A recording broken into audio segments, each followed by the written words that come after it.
What's up, you guys? Sean Ross Sapp. This is April 26th, 2021. Fightful.com. This is the post-Raw podcast. I am joined tonight by Denise Salcedo, and unfortunately, it is a very two-dimensional Denise Salcedo. The 360 era is over.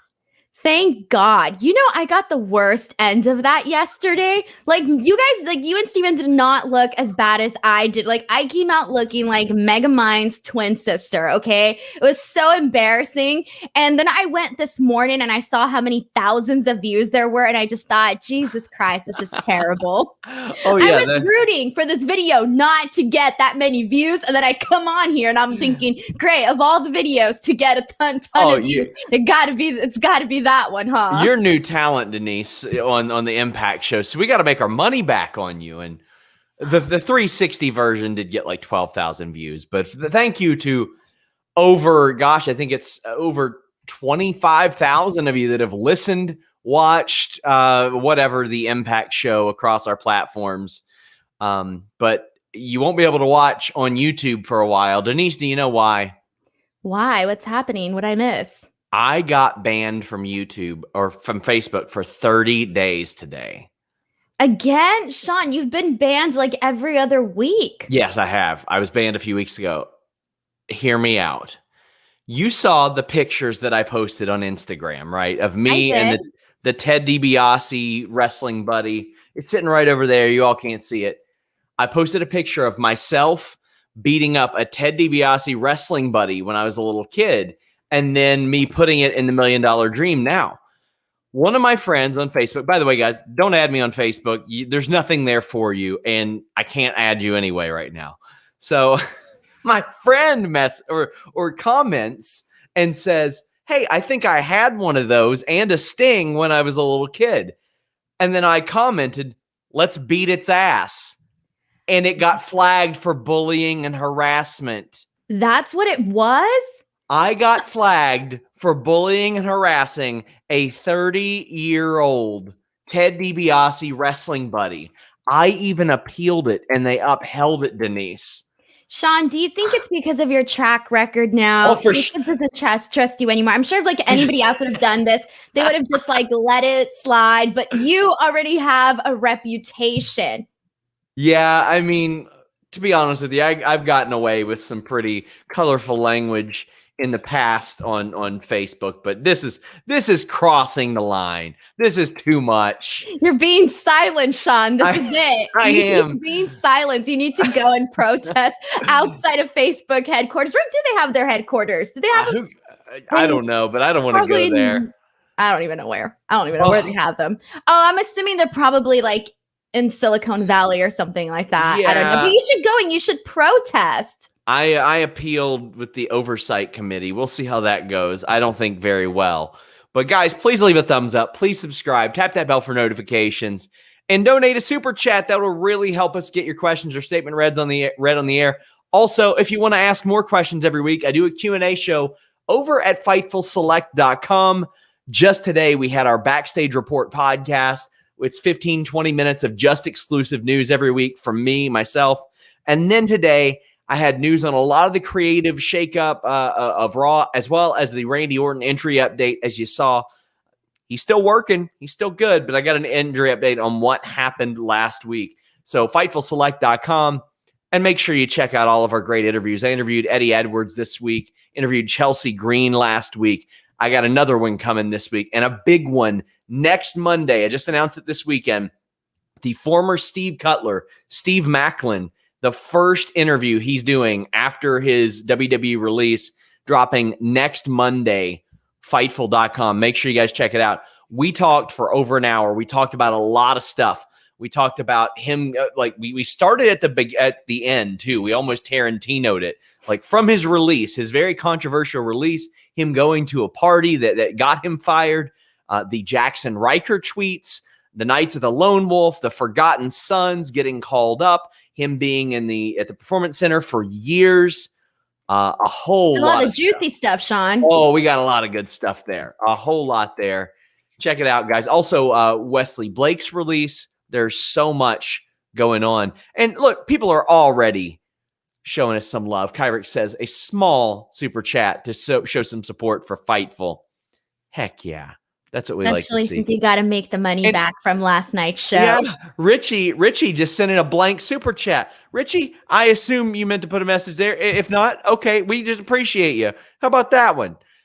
Zach Barber says, Denise won't get this, but I finally realized that Adnan Virk reminds me of Mike O'Malley with his slightly corny over-exuberance. I kind of see that, but Mike O'Malley had natural hosting ability, and I'm sure Adnan Virk does in another medium, but I definitely get what you're saying, Zach. I love Nickelodeon Guts, but tonight, Denise, was week 3 of Adnan Virk, and I think it was the worst night of Adnan Virk. Tonight is the night that I would suggest he does not go on the internet, that he does not go on social media, because I saw that he was trending and I went and I clicked and I didn't even scroll that much through these hashtags, and there was not one positive comment. And I let's just say this would not be the day for him to go in there and read these comments. No, it wouldn't. And so I don't muddy the waters with constant complaints throughout the nights of Adnan Virk was bad and Adnan Virk was bad. It's just that he got worse from week 1 because he did the old WWE thing, Denise. He called every move as oh and ooh. And the thing that I noticed the most was he's starting to get more comfortable interrupting other commentators. For example, Mace does a nice swinging sidewalk slam, and Adnan Virk, it seems like he's in his own head saying, I know that move.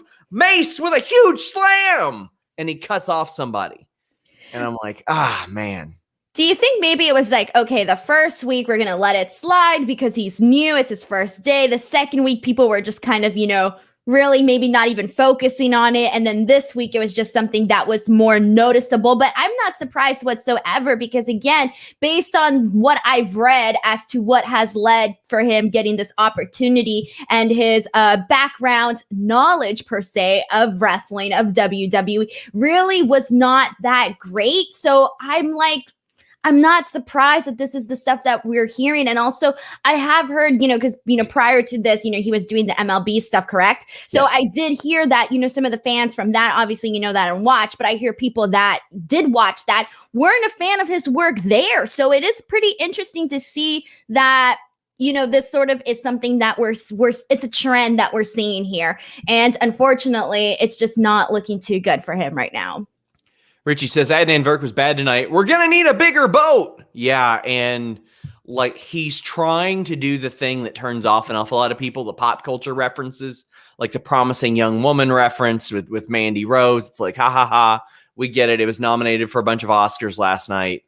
Good job, man. It's not as natural when he does it. See, yeah, that's the thing. And I know that some people had that criticism about Morrow, but when Morrow did it, it was something that was it worked for him because that was his style. That was who he was. And, that was fun for him.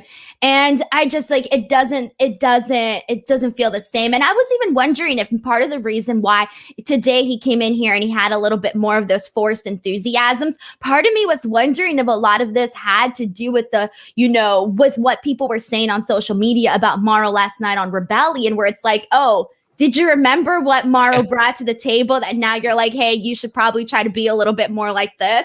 I don't know if that's something that obviously was said, but it's something that definitely crossed my mind.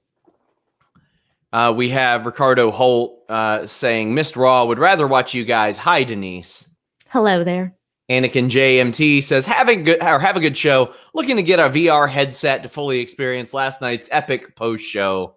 Wait, so they had a headset? They could have been touching our faces and stuff? There are legitimately people who told me they watched it with an Oculus Rift or something like that.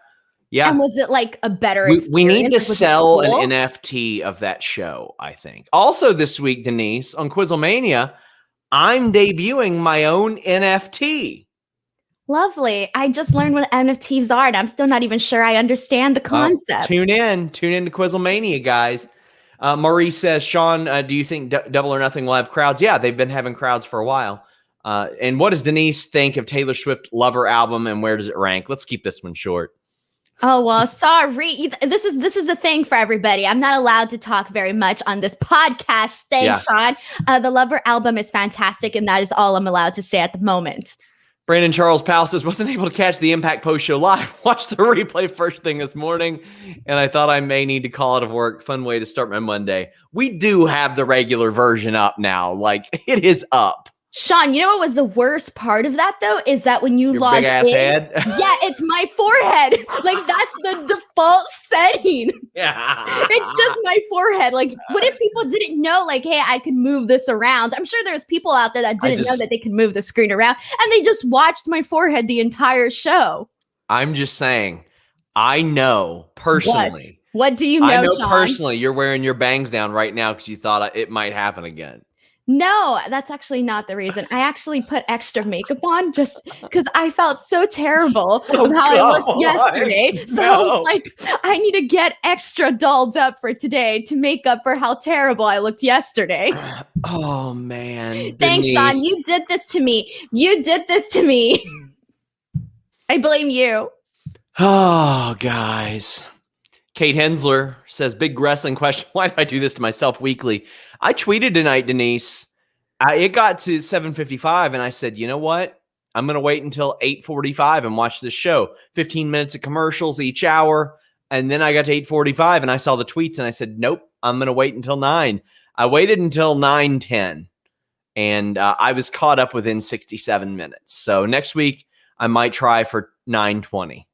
Did it make your viewing experience better? Did yeah, you enjoy Raw a little bit more? Yeah, because at 8 p.m. Eastern, I didn't have to sit through as much stuff, but at 8 p.m. I was watching the season 1 finale of Barry, which is way better than Raw usually is. And I didn't think tonight, at least compared to the last month, was terrible. Now, that might be me grading on a scale, Denise. That might be me looking at the last 2 weeks and going, those were 2 of the worst episodes I've ever seen. Sean, I had a totally different experience from you today, and I thought this was by far the worst week since Mania. By far worse than Raw after Mania, worse than last week. By, I think, like 6:40 for me, I looked at the clock and I thought to myself, oh my God, there's still an hour and 20 minutes left on the show. And I watched, obviously, live with the commercials and everything. But by the time we got to the main event, it was just kind of more so of, all right, the show needs to end so I could come on here and do this post show and go to bed. But for me, this felt like a very, very long journey. Kenshiro says the 360 couldn't even get a 3-week push. Nuh-uh. It died faster than Raw Underground. Bob says, new tag team, SRS and Sean McMahon, team bully. Hey, I'm not a bully. I'm not a bully, but we appreciate you, Bob. I was glad to see you over on Fightful Select this week as well. I'm choking because you are definitely a bully. Omar says, how long do AJ and Omos have before they strip the titles, assuming they're not in the Backlash pay-per-view? As soon as they're able, they'll be there. That much I tell you. And they were hoping that they'll be back soon. Morrow says, Ben Dover for Vince. Okay, thanks. Gabe, actually, I'll save that for the women's tag match, but I mentioned Quizzlemania. Before we get into the review, I want to mention I'll be on Stephanie Chase's celebration show this week. I don't know if I'm supposed to announce that. I don't know, but I want to show her some love. We are a Stephanie Chase Stan website over here, so show her some love. She's great. And El Fermentado says, how do you start the show with a DQ and a 10 count? Well, Denise, because it's Monday Night Raw. I didn't mind how they set up the opening handicap match. Like, okay, Braun thinks he can do what Drew couldn't last week. It's just, by the time it happened, I was just like, I know that they're not going to have a clean win here. And I don't know what we're supposed to call them. Not Retribution? Is that what we're supposed to call them? I Not guess. Retribution. Did the same thing. You knew it was going to turn into a tag match. We all knew it was going to turn into a tag match, and it did, Denise. All right. So this for me felt like once this is how we kicked off. So I got the email like for Raw promoting it, and I saw that this match was announced, and I thought, oh no, like this is where we're going with. And then this is how we kicked off the show. And this really was a copy and paste from last week. I mean, you just swapped a couple of things out, but it was really the exact same thing. And once I realized that this is how we were starting, I think that that's what kind of set the tone for, all right, today's show is not going to be what I hoped that it would be. Every week I come in thinking that maybe we might get something a little bit different, a little bit more exciting.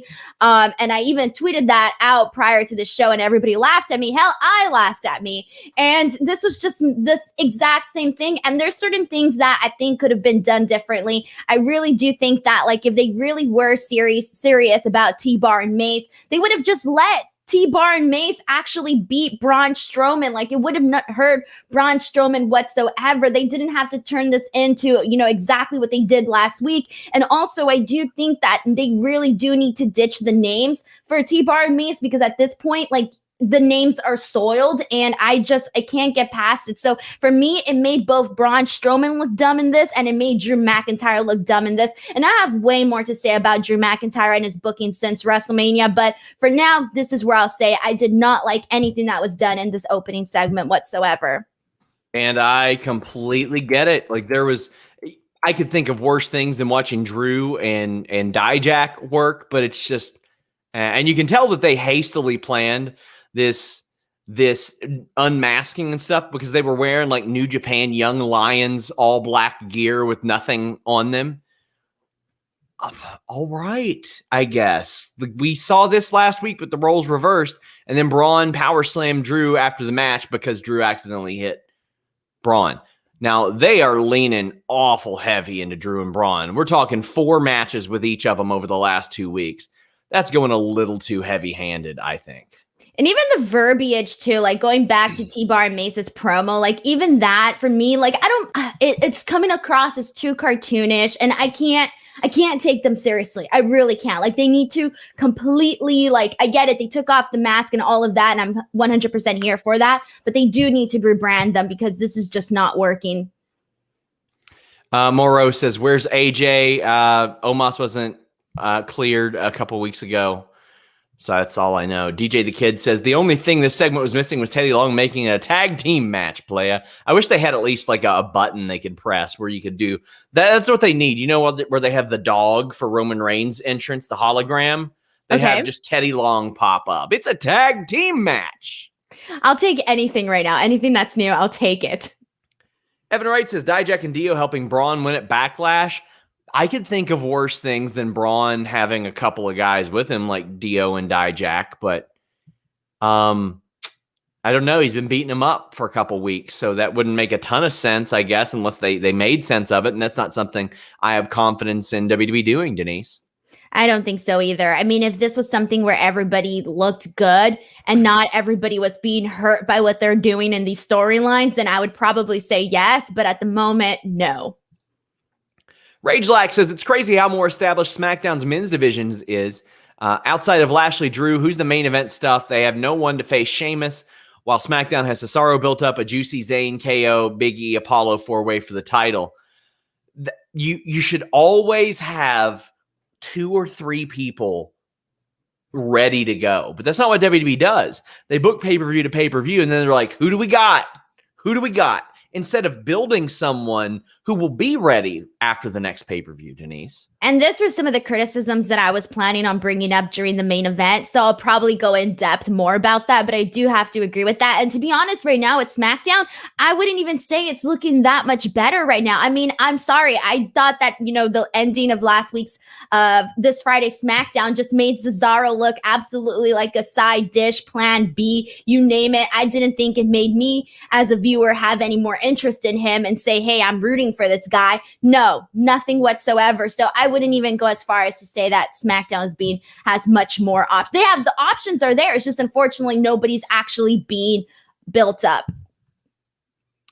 Tyrone Kidd says, so when did Mason T-Bar stop being Retribution and start being modern day Ascension, SMH? There were a lot of comparisons to that, Denise. I won't bury them that much yet, but I see the comparisons. Sheamus is on Raw Talk, says, guess who's on Raw Talk? Well, thank you. Thank you very much. But we also have Orlando Orrego saying, would you give them credit for trying? I mean, I didn't mind Raw tonight. There's some potential with a few segments, or just hate everything. No, I won't give them credit for trying. This is the world's biggest wrestling company with almost unlimited resources, an insane amount of television experience. No, I'm not going to give them credit for trying. No, not at all. This is not an upstart company. This isn't the NWA behind a paywall on Fight TV working with whatever they can get. This is WWE Raw. This has been on for almost 30 years. No, I will not give them credit for trying at all. If they were trying, I would say yes, give them credit. But I don't think that doing the exact same thing or different variations of the exact same thing every week would be considered trying. And that's a lot. And here, I come on here and I try to find a positive in everything. But seeing the same thing every week is not a positive. And I wouldn't consider that trying. Evan Wright says, Layla Mizunami team going to get over huge thoughts. This would be better served for the AEW Wednesday show. I appreciate it, but I don't want to get too far off track. I think that Layla and Mizunami would be really good as a team. I hope they establish more of a team. But yeah, I would like to see more of that. And you asked what happened with FTR and the Hughes brothers. Again, I have not watched Dark Elevation. I don't get to watch that till after this. So yeah, I haven't exactly gotten in on that. But we did have a super chat from last night from Eric who said AEW should send SCU to Impact, let them win the tag titles, have the Bucks beat them, and end their time as a team. Then the Bucks could drop them to an Impact team later on.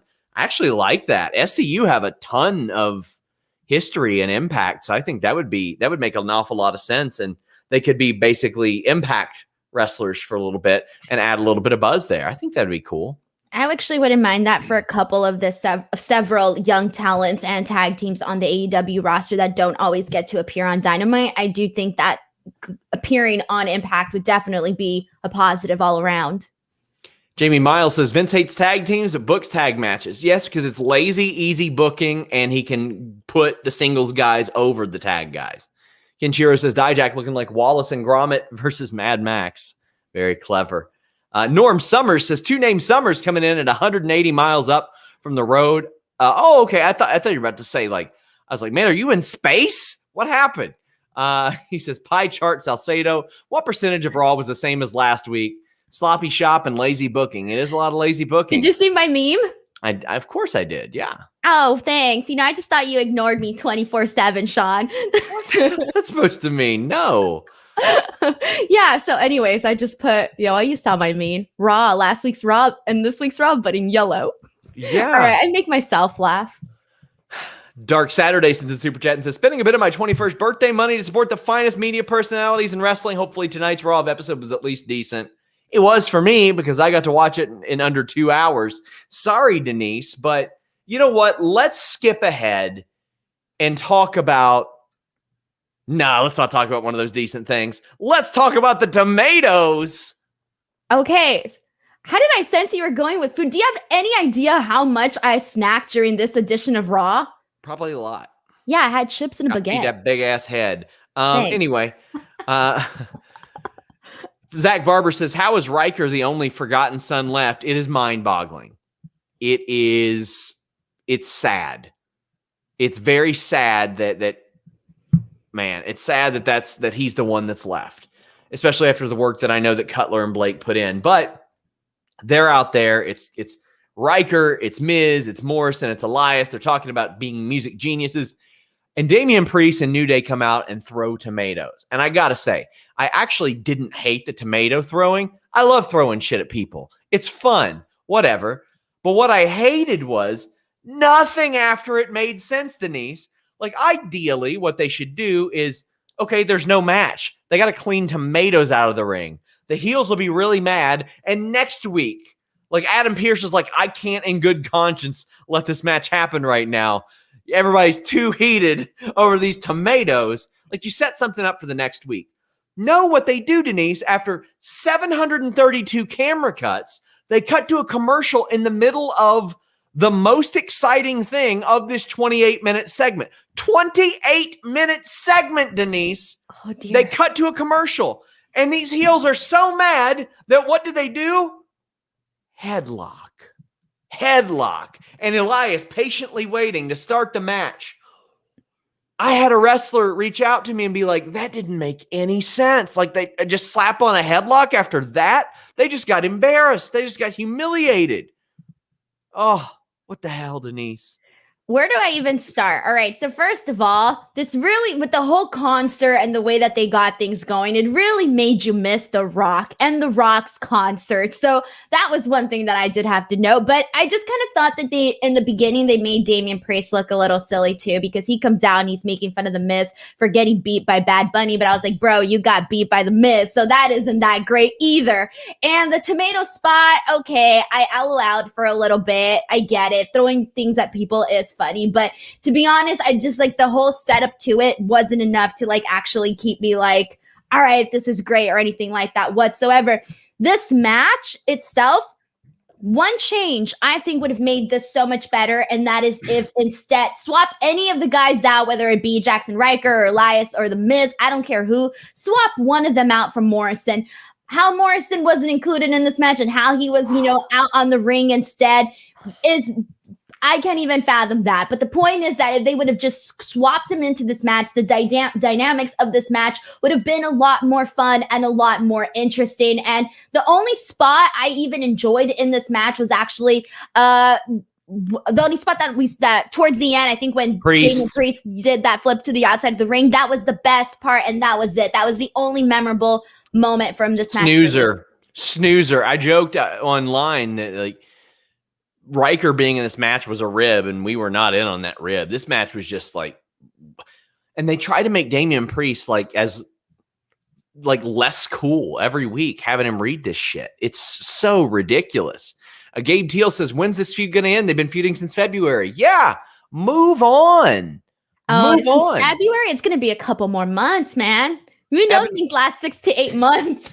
Evan Wright says, turned on the TV to see Riker, Miz, Elias, and Morrison talking, and I said, no, thank you, and muted. Priest stuff isn't looking good for him either. No, it's not. It's not. And Justin Dolan says, imagine JR calling modern day Raw, guitar case full of tomatoes. I mean, if this were Attitude Era, they could have made something entertaining out of it, I'm sure. Like, that wasn't the problem that I had with this. It was everything after. Everything after this. It was just so lame. Nick says, incredible WWE keeps stumbling onto metaphors for how dire Raw has become. First trash bags, now literal rotten tomatoes. R.I.P. the wasted produce. And yeah, and then you had Adnan Virk. Oh, this is going to score high on Rotten Tomatoes. God damn, bro. Yeah. Come on, you can tell man. You can tell that was something that they worked on. That was something that like, oh, make sure you say this. Oh, this is bad. This is bad.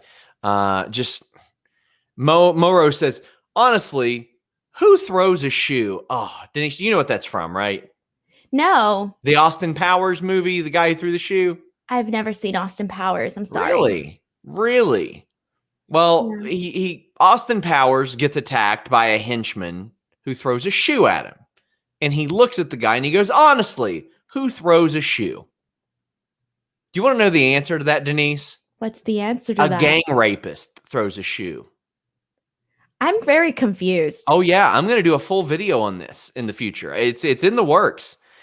The guy who threw the shoe at Austin Powers is a gang rapist. He actually fought in the UFC. He is most famous in his MMA career for getting punched in the dick repeatedly back when UFC had no rules. And back then, a lot of people were like, oh my gosh, this guy that punched another guy in the balls, he's such a bad dude. Then it comes out years later that the guy that got punched in the nuts had gang raped a woman in 1990. So in actuality, the guy who punched this fella in the penis, right in the penis, repeatedly, is a hero. This is a real story. It's coming. I believe you. Fightful.com. I believe you. Look it up. His name is Joe Sun. I'm telling you, look it up. I have no follow-up to this. I'm sorry. Christian Rodriguez says Damian Priest as Punisher Martinez in ROH was really good. Now he's not relevant on Raw. I wouldn't say he's not relevant on Raw. I would say that they're doing their best to make him not relevant on Raw. I would say that, okay, I can't neither disagree or agree with that statement because there is unfortunately, the way that things have been going for Damian Priest, they have been making him less relevant each and every single week. And I was also the biggest fan of Punishment Martinez. So this is really has bummed me out to see how things have progressed. Guys, reminder, please leave a thumbs up on this video. It helps us an awful lot. And subscribe to FightfulSelect.com. We are like 8 away from a big, big goal. They reset a lot at the end of the month, but it would help a lot if like 8 of you would just go over and subscribe. Aaron Entertainment says, homework for Denise, watch Austin Powers. Oh, I don't think the humor in that movie has aged well. It's one of those movies that, yeah. The last time this happened to me, I watched that one movie. What's that movie that made me John Doe? John Dirt. Joe Dirt. Yeah, no. I spent a whole Saturday watching that. It was like 2 hours of my life I'm never getting back. It was like 80 minutes. It was not 2 hours. What? It felt like 2 hours. Ken says this was made way more interesting than anything on Raw. I'm going to be bringing you guys a lot of interesting videos probably in the fall. I'm going to start a new series that you guys are going to like an awful lot, or you'll be horrified by it. Yeah. Is it going to be Sean's Firefly Funhouse? Not quite. Injection says Vince has too many things he's focused on with all this content is created to where his 30-year-old wrestling show is suffering. Missed you, SRS. I had Friday off. I did watch SmackDown, and let me tell you, the end of SmackDown was one of the best ends to a WWE show that I've seen in a long, long time. I hated it. Sorry. Wow, you're weird. No, you're weird. Weird. It was not good. The end of SmackDown wasn't good? I didn't think it was good. I'm sorry. Woo! Aaron H says, any chance we get a Salcedo version of Sour Graps in the future? Yeah, absolutely. Denise is going to bury WWE for the rest of her life. No, I'm not. I'm not going to do that. I don't do that. No. Yes. No. That's it. I'm going to be positive this entire show. No, please don't. Watch August me. 3 says they need to rename this program because it's not Raw or wrestling. It's a nothing program that produces apathy and kills brain cells. Damn. Kinshiro says Dark Side of MMA, book it, Vice. Nope, that's me. I'm doing that. Nerd Guru says on vacation this week. So no WWE TV for me, but I imagine I missed absolutely as per usual. Every Monday, nothing. Raw continues to be garbage. Yikes. Well, Sheamus came out, Denise. Yeah. What'd I tell you last week, Denise? Oh, yeah. Okay, sorry. I forgot about this part. I was like, wait, okay, where are we going with this? All right. No lie. I popped for this. I was like, yes, it's Humberto. Sean hates Humberto. I felt so happy. Yeah, I felt happy. You didn't pop for this because you like Humberto. You popped for this because you sat here on this show and you said last week, who do you think's going to answer the challenge next week? And I said, it's going to be fucking Humberto. Because why would it be anybody else? That's the way they book this stuff.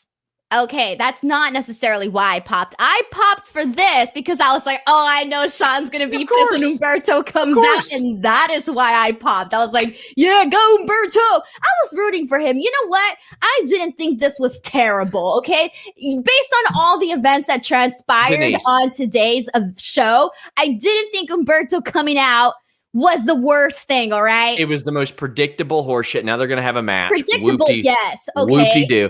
And they booked Sheamus exactly like they have. Denise, it is a bit on our show.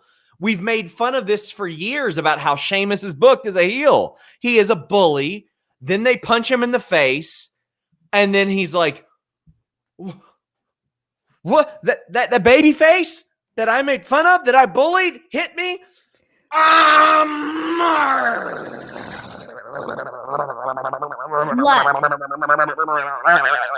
Sean, are you done gurgling here? I did not think this was terrible. It was terrible. It was the laziest shit. Terrible. And I think that it's better for Humberto to get this match next week, hopefully, with Sheamus, than sitting backstage at catering all the dang time. Let the guy come out here and have a moment, have a match. Let him win the hearts of all the Sean Ross Sapps out there in the world who don't like him. Give the guy a chance. Yeah, I'm okay with that. It's just, it was very predictable, and that's okay. Predictable isn't bad if it's good, but then they resorted to the same Sheamus booking that they've done for a decade now. I'm literally writing a feature on Wrestle Talk magazine about this. I love Sheamus's in-ring work. There are few people I like watching wrestle more than Sheamus right now. He is kicking ass. He's doing great.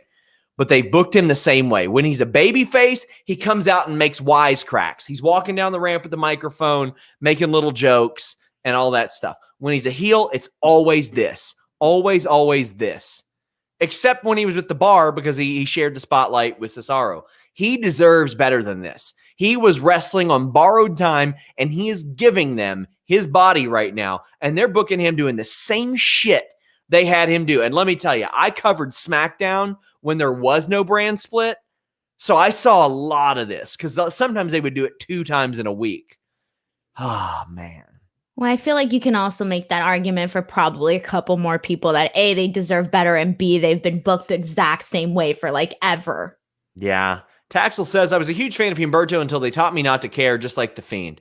I'm telling you, Humberto with his cousin in a tag team would be a lot of fun. It would be. I mean, I don't trust creative for it, but at least they would have good matches. Basetone says, Sean Ross Sapp channeling his inner Vaughn. It's fun from Wedding Crash. I thought that was the other one. I thought that was maybe. Okay. I know what you're talking about. Kate says, tomatoes and water and schmozzes. Oh my, I don't know what that is. I don't know what schmozzes. Okay. Yes, indeed. That was happening. John Sivak says, haven't watched Raw the last 2 weeks. Just watch you guys. Feeling more and more like this was a great decision. I used to encourage people to not do that, Denise, but now I do. Now I do, just because, I mean, I'm watching the show. You all should too. I don't want to actively encourage somebody to not watch the show. I want them to make it up on their own, but unfortunately, there is, you can come out here and say, don't watch the show, right? But you're not the only person out here on the world of social media criticizing the show. So when everybody's seeing that there's nothing necessarily, no reason for them to come in and watch, it's like, well, what can you do? Well, there is a reason for you guys to come in and watch tomorrow night, 10 p.m. Eastern. Alex Pawlowski does our post-NXT review. Make sure you guys check that out. Bezo Banks says, look at the new banners for Raw and SmackDown and tell me which show we should be watching. You have the new SmackDown 6, as Twitter puts it, and then there's Raw. And that's on Raw, because Raw should, Braun Strowman should be a huge deal. Drew should be a huge deal. Bobby Lashley, I think, is a pretty big deal, but you got to have other people. You can't just have them. What's Bray Wyatt doing? What about Humberto? Up next, Gabe Teal says, WWE really threw Bray to the side and gave his gimmick to Alexa. I feel so bad for Bray. I do too, because they take advantage of how creative he is and how well he pulls this off. Alexa, I actually laughed really hard at the jump scare tonight. I got my wife with it too. It was good. Sean, this is what I mean. We don't find the same things funny at all. I found it funny because it was so stupid. It was just the dumbest shit. I loved it. I really did. Oh, man. But that was it. Alexa says Lily is responsible for what I'm going to do next. Whatever, man. Who gives a shit? I don't even have a comment. I mean, it did throw me off the whole haha, but I was just like, no. It was just more of, oh, no, please don't do this. I didn't laugh, though, whatsoever. Yeah, we got somebody saying, Twitter is a small audience. So you know what also is a small audience? WWE Monday Night Raw viewership. That's a very small audience compared to what it used to be, buddy. Mo Rose says, Humberto only being booked because of Andrade's comments. You know what? Lines up, Denise. I'm not going to say it is or not, but it lines up. So I did an interview with Cinta de Oro, who used to be Sin Cara recently, and I haven't released that interview yet. But the point is, okay, well, can I say what I was gonna say, Sean? Yes. Or do you always have to steal the spotlight? Give me a second here. All right. This is, you know what? You're WWE booking. You're not letting the Mexican get a word in, get a spotlight in the damn show. You just want me sitting here in my version of catering while you take up the spot. Damn.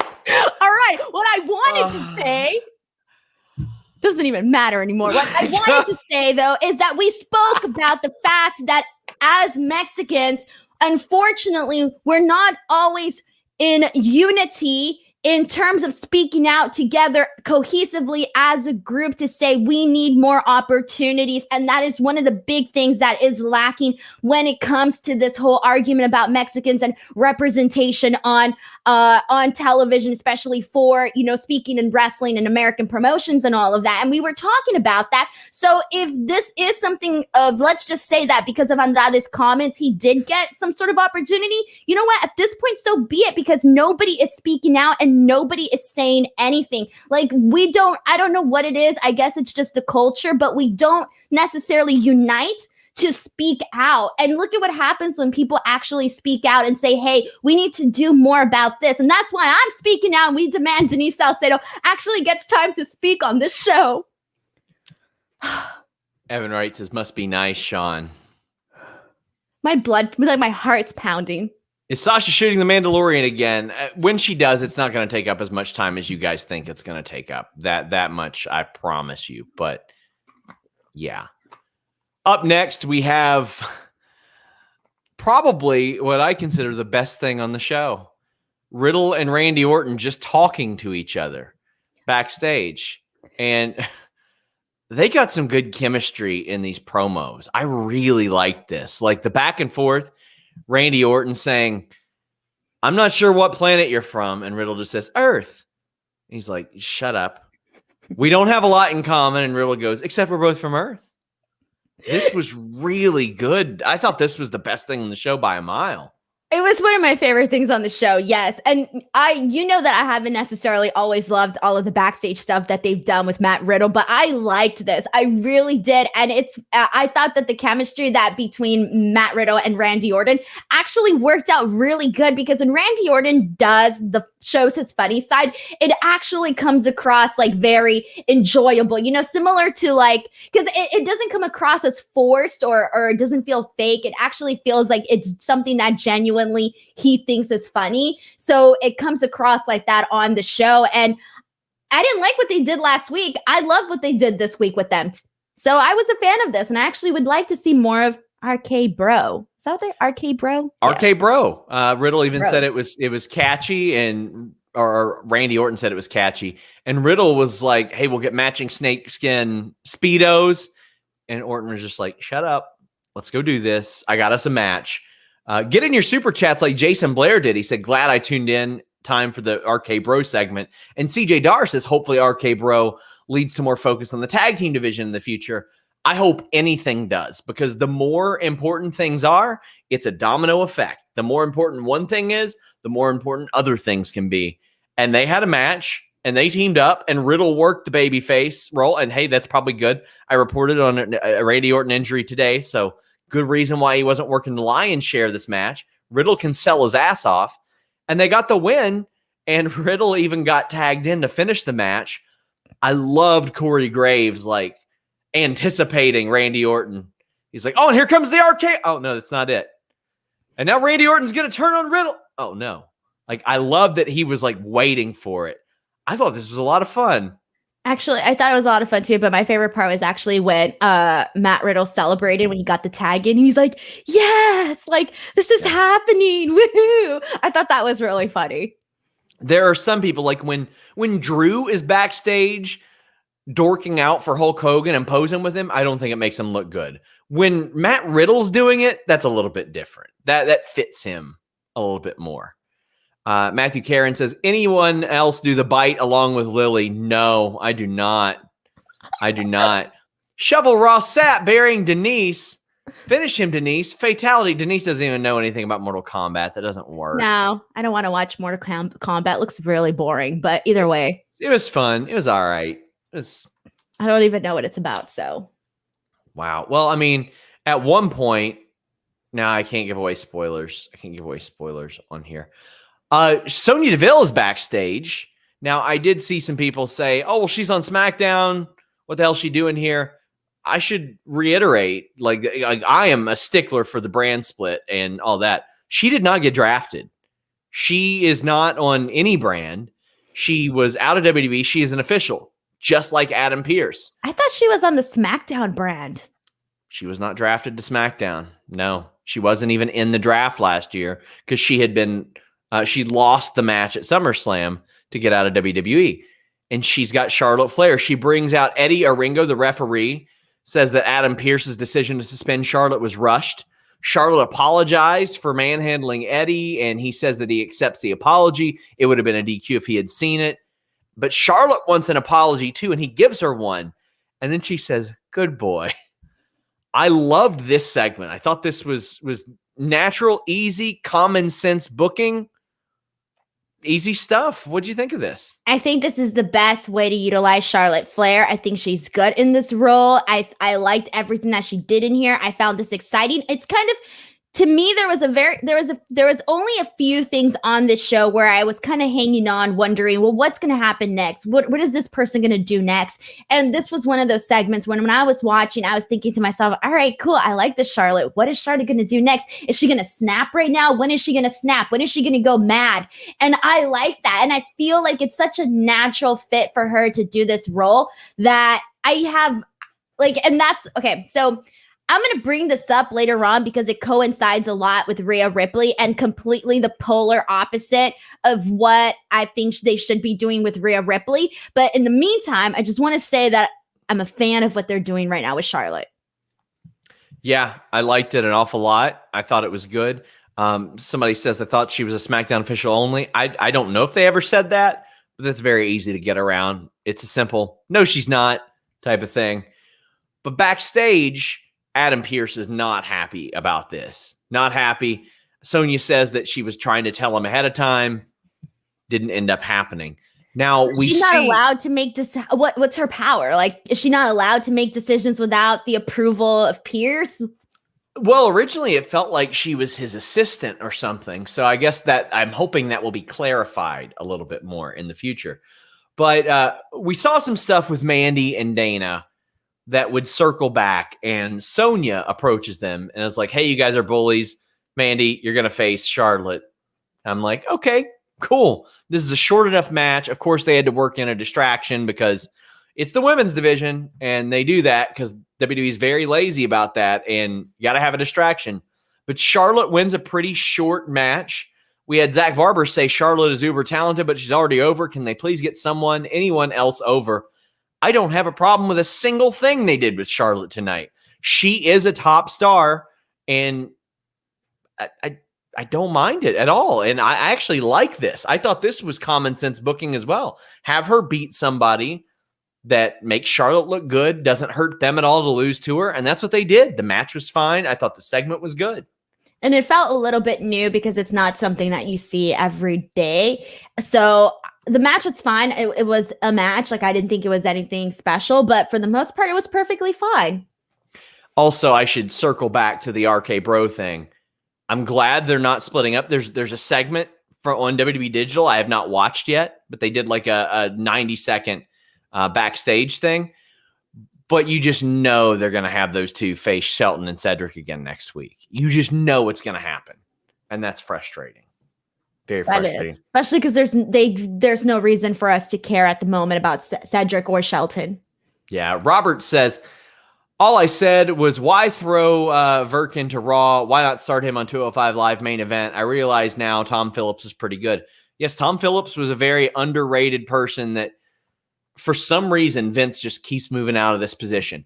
And if he was left to his own devices, he'd be even better. If he didn't have to do all the oh and ooh shit that all these announcers have to do and sound like robots, he'd be even better. Tom Phillips is a really good pro wrestling commentator that they just keep hosing. It's so weird. So in between those Charlotte segments, we had a 6-woman tag, and backstage we had Reginald, Nia, and Shayna, and they're arguing about distractions. And Angel Garza gives Nia some flowers. I did laugh when she hit Mandy with the flowers just because it was so just ridiculous. I was like, okay, whatever. She ruined those flowers, man. Yeah, she was like, these are so beautiful. And then she immediately hit somebody in the face with them. And the match, the 6-woman tag, I liked the in-ring action. But all the distractions and all the shenanigans and all the horse shit. And when I say that, I'm talking about Mandy and Dana coming out, throwing a pail of water on Shayna. Keep in mind, they're already distracted. Then Nia slipping in it over and over again. Then Reginald gets involved. It's got to be all this stuff. It's got to be all this, and then the heels are going to win? All that for the heels to win, Denise? All right, so here's my whole situation. All right, I don't even know where to start. All right, first and foremost, I'm going to start off with the fact that Rhea Ripley should not be a heel. She should not be. I don't know why they're booking her this way, but I don't like it. It doesn't feel natural. And that's one of the things that I brought up when I was talking about Charlotte, how what they're doing with her feels completely natural. And you already have her doing, her stuff. So I don't understand why we can't have Rhea as a face and actually have her be booked well as a baby face and have her be the complete polar opposite of Charlotte Flair. So for me, I just don't understand why she's been put in this role on Raw. And that was one of the things that just first and foremost, I was not a fan of. Secondly, I just don't want, and I've said this so many times, but again, I have to say it because you mentioned all of this stuff, the slip and slide thing with Nia Jax and the water and Mandy and Dana and all of this nonsense, right? I don't like that being mixed in with the Raw Women's Championship picture. It really makes the champion you can't take the champion seriously when they're involved in these crazy, silly storylines or angles and all of this. And then even with the finish, I don't understand why you couldn't give your champion, Rhea Ripley, the damn win. If you're going to already have them win the match, okay, great. Why couldn't she get the pin? Why did it have to be for Nia? What is happening here? She hit her finish and then tagged in Nia for that leg drop. Exactly. And also, I just want to say, Rhea Ripley has way better chemistry with both Naomi and Lana than she ever has Asuka. Like, I love the interaction with Naomi. Like, there are some people, when Naomi gets in the ring with them, boy, does it click, and you're like, okay, that's going to be good. Because they can work with her style. And Rhea Ripley really could. I'll tell you what is telling, Denise. They used their own terrible booking to scare us into those near falls. You know what I mean? By thinking that Lana was going to pin Rhea. I thought Lana was going to pin Rhea during that spot as well. When she, I think she got her in a roll up really quickly or something like that. And a crucifix, yeah. Thank you. In that part, I thought for a second, oh man, Lana's going to win here. And I thought just no. And then when they didn't, I thought, oh, that is definitely I don't know why I felt that way during this. Zach Barber says that segment was embarrassing for the women's division. Charlotte gets a singles match. Everybody else involved in this hot mess.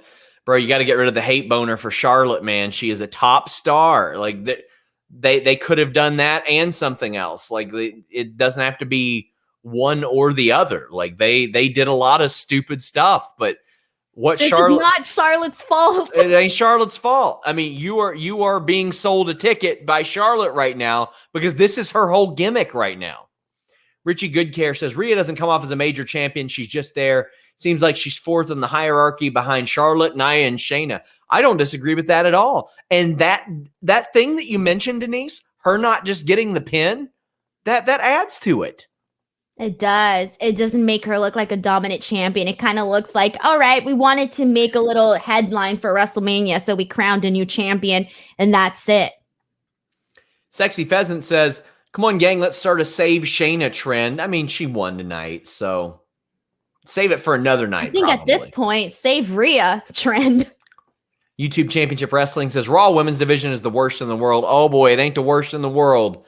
But it's one of the worst booked in the world. That's for sure. MC Carvalho says, good episode. The first hour, hour 1 and 2 were good. Lana and Mandy impressed me a lot tonight. Lana and Naomi looked very good with Rhea. It felt like there was like one good thing per hour or one decent thing. I should say I'm grading on that Raw curve, Denise. But yes, I thought that Lana and Naomi did look very good with Rhea, and that made me think, all right, let's get Naomi some wins, and let's get her a title shot, because why not? Yeah, I've been feeling that way ever since she returned. I mean, I've said this a million times, but let's not forget she was one of the highlights of the Women's Royal Rumble. She made like a lot of those moments really. She made that match very memorable. All her back and forth stuff that she did with Bianca was really great, and I kind of felt like, okay, maybe they're gonna give her a nice, solid singles push, something, and then she kind of got shoved into this with Lana. And yeah, it's all cute what they're doing and all, but it's not necessarily, anything that's a big deal for her. Ricardo Holt says, sick of Nia having the Hogan armor. It is weird. It is weird how much she's protected. And Norm says, at least Shayna didn't take another pin. The whole women's division deserves better. Yes, they do. They deserve better than how they're booked. 3-hour show. You can do 3 matches. It's okay. Evan Wright says, Nia took a better bump for the water than she has for anybody else. Looked like Gallows bumping for Phoenix. I'd watch that over again, Evan. I didn't think so. Truth be told says, with Rhea needing more heel heat, what do you think about having the Riot Squad as her lackeys? All 3 have a similar aesthetic to me. I think the Riot Squad are really likable right now. I think that'd do the opposite of it. I think they're natural baby faces, as we've seen. It's just they're booked like dog shit. I just think Rhea should be booked as person who kicks people's asses. She doesn't care what you are.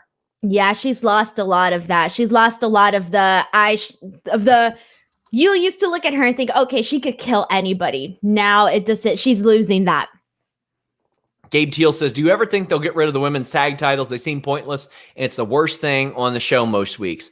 Let me tell you guys, I'm not trying to attack you or anything, but the answer should not be get rid of this. The answer shouldn't be, combine this.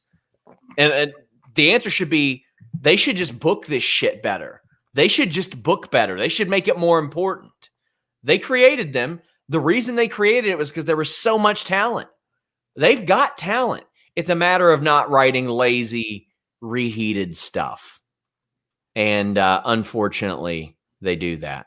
Some stupid punk says, fellow band bully on Facebook, got a ban for using the term nostalgia monkeys like spot monkeys for those that dump modern wrestlers and only praise 80s and 90s. Well, right there with you, bud. Do you think I'll get at least a couple weeks shaved off my my suspension, Denise? Why? I don't know. I appealed it, and I'm going to try to trim a little off there. Well, I don't think so. You'll be there for 30 days. You'll come back. You'll be fine for a week, and you'll be back in Facebook jail. Well, thankfully, I can trim something else thanks to our friends at manscaped.com. Use that code FIGHTFUL. Flowers are blooming. Man, I already messed up the ad read. I said the flowers are blooming. The glass is glowing. That sounds like a death match, Denise. And trust me, Denise, you don't want your nuts to look like you've been through an exploding barbed wire death match. No, so I want beautiful nuts. Thanks. Manscaped.com, code FIGHTFUL. Get you right there. You can trim all your holes safely and efficiently. We're talking about ball trimmers here. Manscaped, the global leaders in men's below-the-waist grooming, have forever changed the grooming game with their amazing products. Have you heard of their Weed Whacker? It's a nose and ear hair trimmer that provides proprietary skin-safe technology that helps prevent nicks, snags, tugs, and all those delicate holes. No more gross nose hairs just flipping around in the wind. That Weed Whacker uses a 9,000 RPM motor, 360-degree rotary dual-blade system. It's making whacking those weeds a time to look forward to. Get out there into your garden and make sure you've got that bad boy tilled up, my friends. Speaking of incredible hygiene, they have formulations to keep you fresh and ready. The Crop Preserver, that's anti-chafing ball deodorant. The Crop Reviver, that's spray-on toner for your balls. Plus, they have actual cologne, not for your balls. Don't spray that on there, but just cologne to make you smell more desirable. 20% off plus free shipping when you use the code FIGHTFUL at Manscaped. Smell good, feel good this spring. 20% off plus free shipping when you use the code FIGHTFUL at manscaped.com. And just hit them up at Manscaped on Twitter. Let them know you heard about them from us. Even if you don't order their product, just let them know you heard about them from us. It helps an awful lot. Trim your garden. JoJo says, hi, Sean and Denise Swift. Why are they not utilizing a real tag team like the Riot Squad, but Lana and Naomi are a team? Naomi should be a singles competitor. She deserves better. Shayna too. Yeah, I think that Naomi as a singles act with like Lana by her side isn't a bad idea right now. Like, hit the brakes on them as a team, but I think the Riot Squad should be pushed a lot more. Or they can even do they can have them do tag team matches, Naomi and Lana, but also give Naomi especially some more, singles matches. I don't see why they can't do both with her. Dylan Colonzo says, shovel Ross Sapp burying pubes. Very sad, buddy. Don't be gross. Get rid of those bad boys. Colin Mule says, remember the 24/7 title? It changed hands. They did a digital skit recently, I think. But when? I didn't see that. I don't know. I heard about it. Didn't see it. There you go. Joe Carter says, we need, but to add more to that, yes. And unless this is their way to quietly get rid of that, they need to have it on the show or figure out something. But I think that title could be a lot of fun. But again, it's lazy, Denise. It's the same thing. Yeah, it could be fun. I agree with that, especially if they switched it up, man. Even did some stuff like I don't know, out on the street, something. Just give us a change of scenery, anything at this point. Well, that's the thing. Do it out on the street. Do it at a club. Do it at a hot dog stand. For the love of God. Anywhere. I don't care. Anywhere. Because Backstage is not, yeah. Joe Carter says we need more women's titles so we can have better storylines and not drop women. They got a bunch of women's titles. They just got to use them. And Zach Barber says 3 matches, feuds for the women would be fantastic. I just want other women built up instead of Charlotte being the crutch. It's Vince, not Charlotte. But I mean, you still got to keep her strong because she is something important in that division. But yeah. I don't get all of the blame on Charlotte. I really don't. And I think that she has earned her spot. And I feel like it's just something so constant that I don't get why she gets all this hate. And she's a good performer. She's a really good performer, and I like that. I also like the list and your boy, you guys. Make sure you check it out every Wednesday, 3 p.m. Eastern. We're probably going to get started a few minutes early this week because I'll be in Quizzlemania. Check that out. We got the AEW post show 10 p.m. Eastern, but we have hit the home stretch of this show. Please leave a thumbs up. Please subscribe and get your super chats in.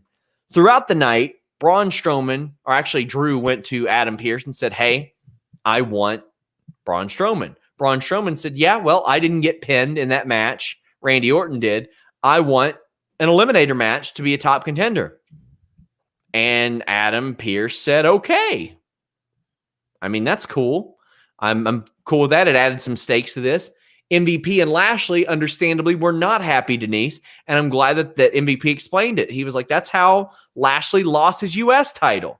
So they got a reason to not be cool with this. So happy that they made that connection because it's like, yeah, he should. Obviously he's been through this before and it's something that happened recently. It wasn't even anything that long ago either. So I did like that they mentioned this. I actually thought that Bobby Lashley's promo for today was one of the highlights of Raw, along with some of the other parts that we mentioned.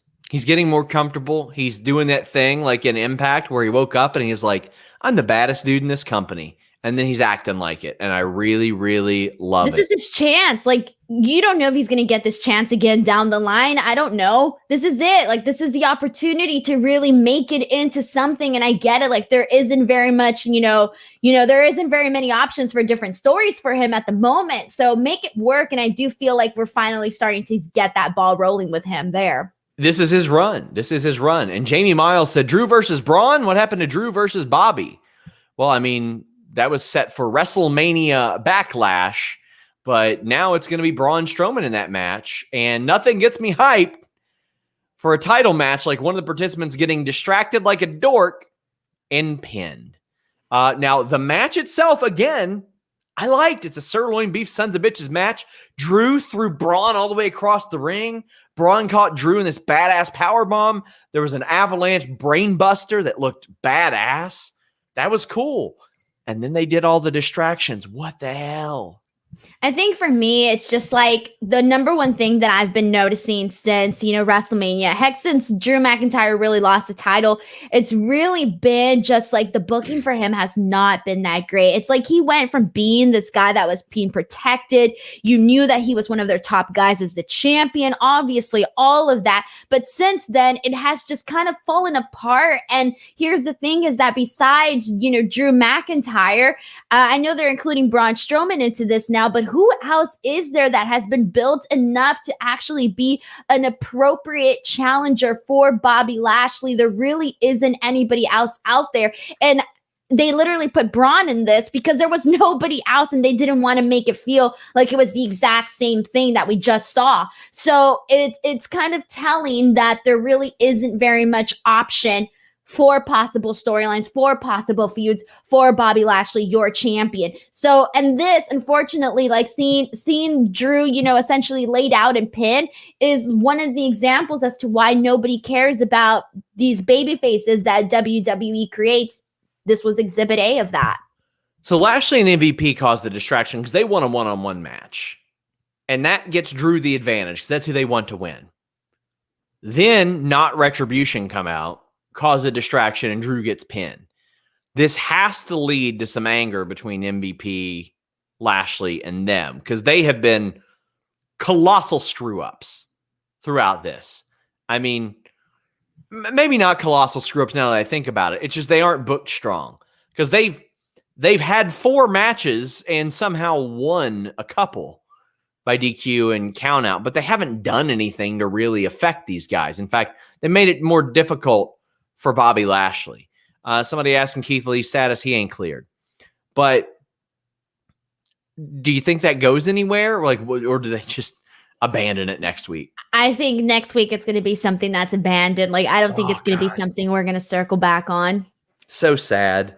Guys, please remember, if you're watching this video, leave a thumbs up. I can't tell you how much that helps us, especially after what we sat through. JoJo says, I don't like Charlotte, but she's talented.